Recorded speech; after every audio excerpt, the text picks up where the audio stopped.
It's Christmas time, and just like last year, I'm going to be giving you guys a free Adobe After Effects template project. And this one has been massively requested, which is the Formula 1 starting grid. Now, about a year ago, I released this video of what the 2019 grid might look like, and it's taken me so many months to sort of streamline it to make it as easy as possible for you guys to work on. So hopefully you guys enjoy this, and as always, it is free and the download link is in the description below. I'm going to be going through the whole entire process in this video of what bits you need to change and how to sort of get it working for you yourself. Now, for this project to work, you need Adobe After Effects CC, and if you've got any issues with the project at all, let me know in the comments down below, and I always try to help out as best I can. However, if you've got Adobe After Effects by a cracked version, or if it's a previous version like CS6 or something before CC, then if the project doesn't work, then that's your issue there. If you haven't got a legal copy of the program, then the project's not going to work. Now, I also got a load of questions about how this can work with like Sony Vegas and such like that. Basically, you have to do all the effects in After Effects for it to work, but once you export it out, you can then import it into your editing programs like DaVinci or into like Sony Vegas and such. However, with Sony Vegas, I believe there's a separate workaround for that for importing alpha files. Now, I don't work with Sony Vegas, so I wouldn't know that actual process. However, just a quick YouTube search of how to import alpha files into Sony Vegas, you'll have your answer there. Now, the download link for this template project is in the description below. If it does ever expire at all, let me know in the comments and I'll re-upload it, so there will be no issues there. It is 100% free for you to download. The only thing that's not included is music and sound effects, because during when the actual grid is happening, they are playing copyrighted music, and I cannot obviously legally share music online for you to download illegally. So even though the graphics is what I've recreated and that's free for you to have, the actual music is copyrighted, so I can't share that. But I'm sure you guys are clever enough to put in other music that you see fit.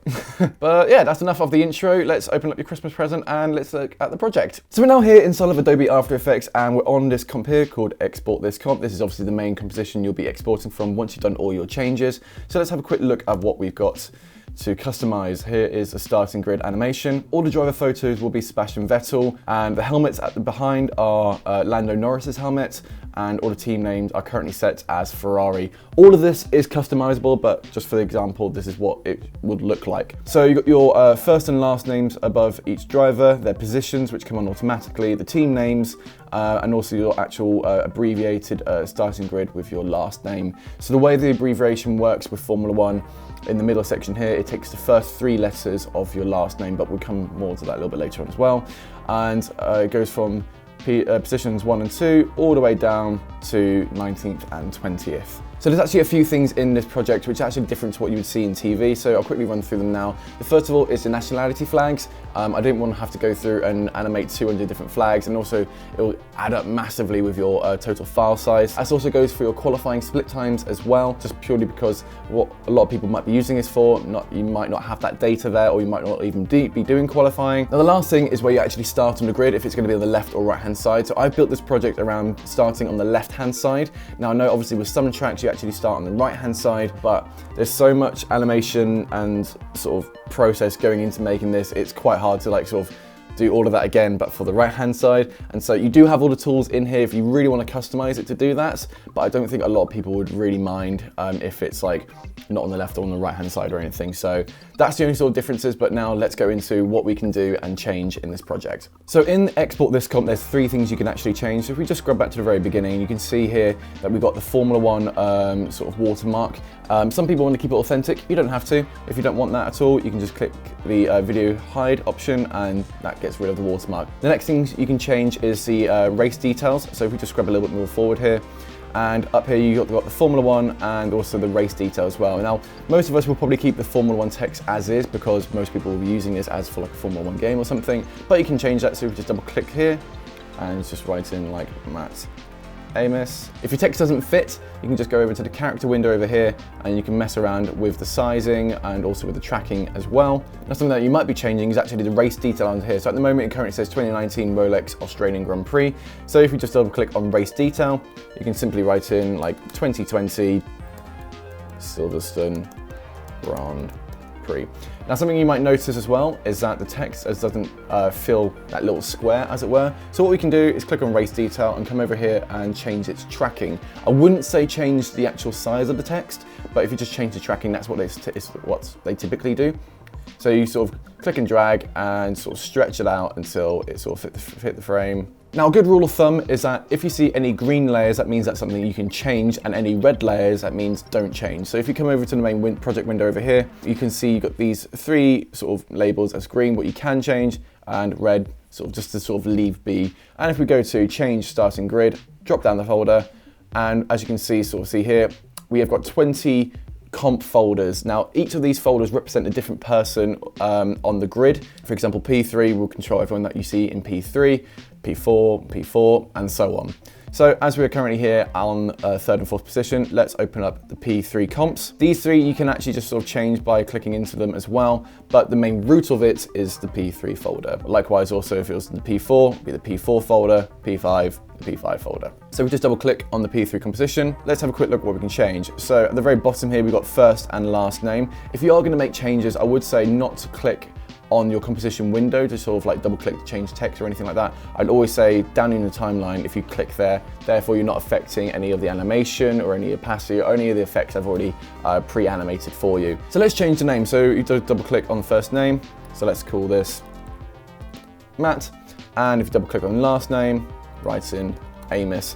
Now, the really cool thing about this is that it automatically changes on the starting grid. What I mean by that, if we go to export this comp, you can see here it's automatically updated to, well, in this case would be Amy, but let's go back to P3 comp and let's change it to, I don't know, green, just because that's my favorite color, and go back to export this comp. You can see that's automatically changed there. So you're only gonna have to write in a driver's name once, then it automatically updates for the rest of the comp. So let's now change the team name. So if we did double click on team name here, and you can see the text box goes at the top there. And so the reason for that is that naturally with After Effects, when you write in text, let's do a quick example here. When you make a new line, the line goes underneath. So if we just write in team cool is cool, the line naturally goes underneath. But the issue that what we don't want to have is that some team names will need to have 2 lines, but then we don't want the team name to then start covering the logo.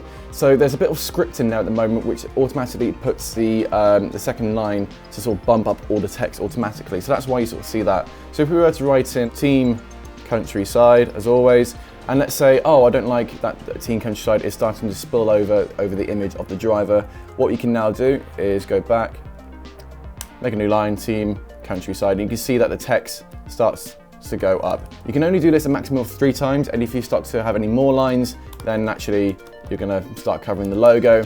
But I'm assuming most team names won't require to have like 3 lines worth. Right, so let's now change the team logo. So down here you can see there's a little pre-comp. So if we just double click on that team logo, now in this comp you can see there's a blue line going down the middle. This is indicating the middle of your composition. So if you've got a logo which is a bit off center or anything, this will help keep it straight in the middle. What we're going to do is import our own logo. So if I just bring in our trusty old leaf. So if your logo is a bit big, press S for scale, bring it down a touch, and you can see here it's just a bit off center.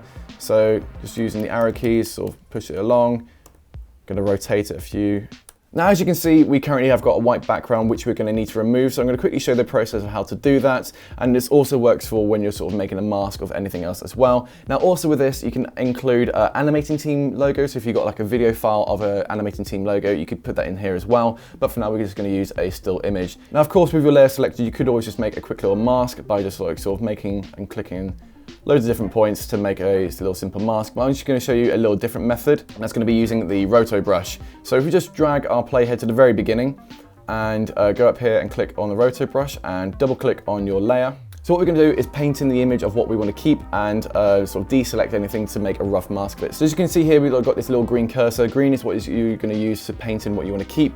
And if you're on a Mac, if you hold down Alt, it goes red, and that's going to be when you are going to sort of click and drag areas you don't want to keep. And if you hold down Command as well and click, you can make your brush size bigger or smaller. Click and drag on the area you want to keep.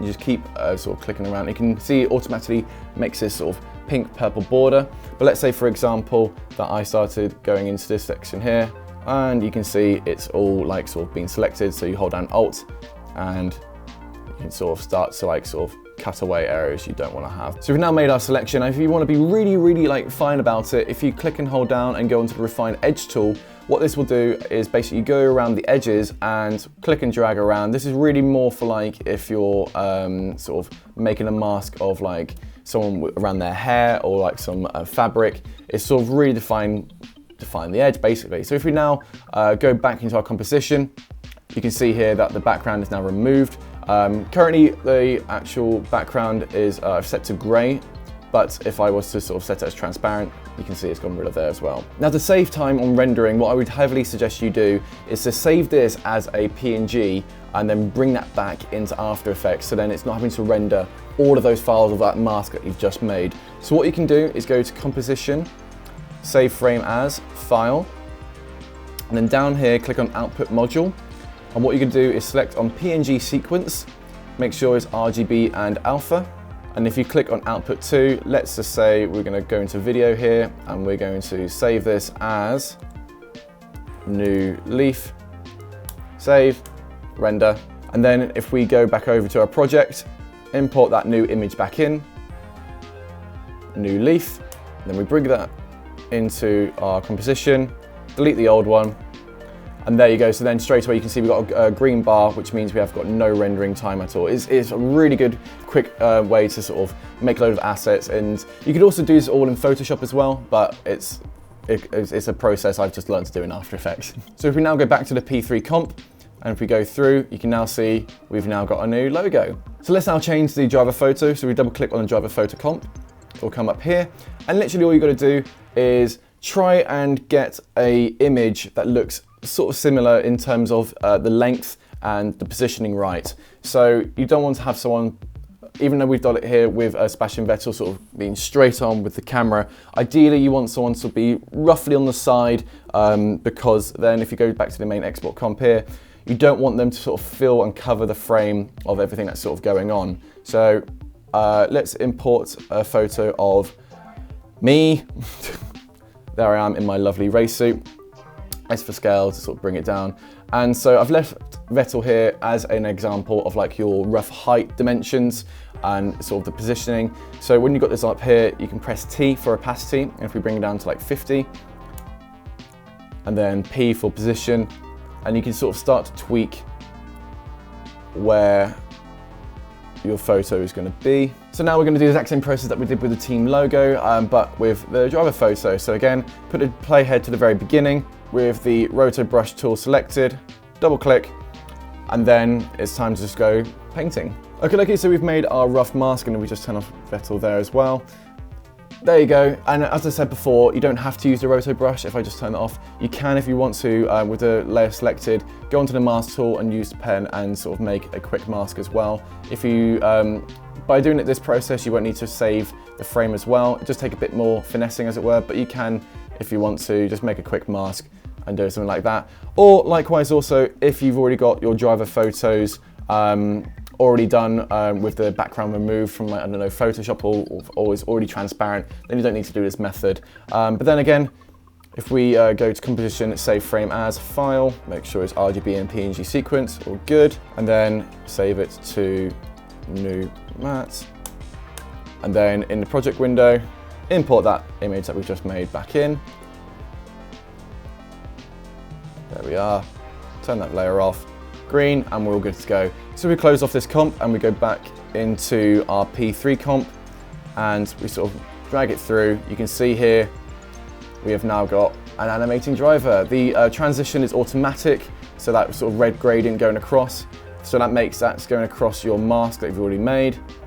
And then if we go back to export this comp, you can see here now that I am now racing for Team Countryside, and I am in about to race the 2020 Silverstone Grand Prix. Now the last thing we're going to look at is the helmets at the very back. And so with a lot of you guys, you might not have your own custom helmets. These are just helmets I've got from Google. And so if you don't want to have any helmets, over here on the left hand side there is a composition called Turn Off and No Helmet. Double click on that and then literally just make it hidden. So if you go back to export this comp, you can see it's now being removed. If you're racing as, like, say, as a driver like Esteban Ocon or, like, I don't know, Daniel Ricciardo, you can find their helmets online and import them back in. So let's turn that back on.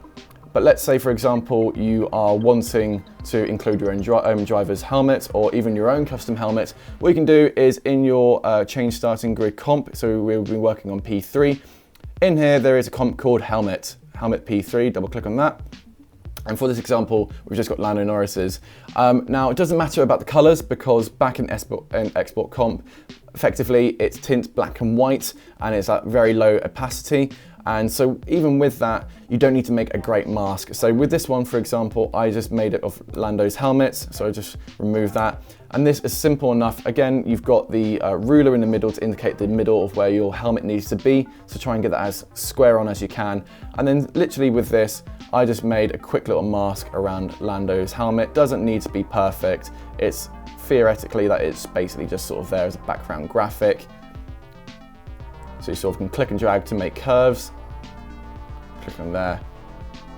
And it's as simple as that. And if we go back to export this comp here, it's like that.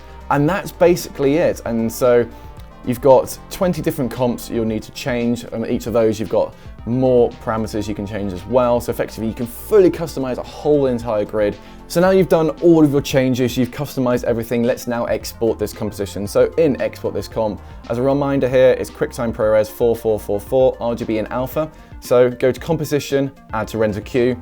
And at the very bottom of the output module, click on alpha, go to format and make sure it's QuickTime. And then over here in format options, go to Apple ProRes 4444, click OK. Make sure RGB and alpha is set. And then audio output is off because obviously we've got no copyrighted music or sound effects, click OK. Click output 2 and select where you want to go, hit render. And there you go, you've made your very own custom Formula One starting grid. But that's it for this video, and if you've got any questions about this project, then let me know in the comments down below and I'll try to answer them as best as I can, or reach out to me on my Twitter @MattAmis. And if you enjoyed this video, then make sure to leave a like down below. And if you do use this, then keep me updated. I want to see what you guys are making as well, so keep me updated on Twitter and all that lovely stuff. But also next year, not only am I going to be making more go-karting videos, I'm also going to start live streaming on here as well. So if you want to keep tuned for that, then make sure to click subscribe up there. And if you want to see some of those go-kart videos I've already made, then click down here as well. But that's it for now. I hope you have a lovely Christmas, and I'll see you next year.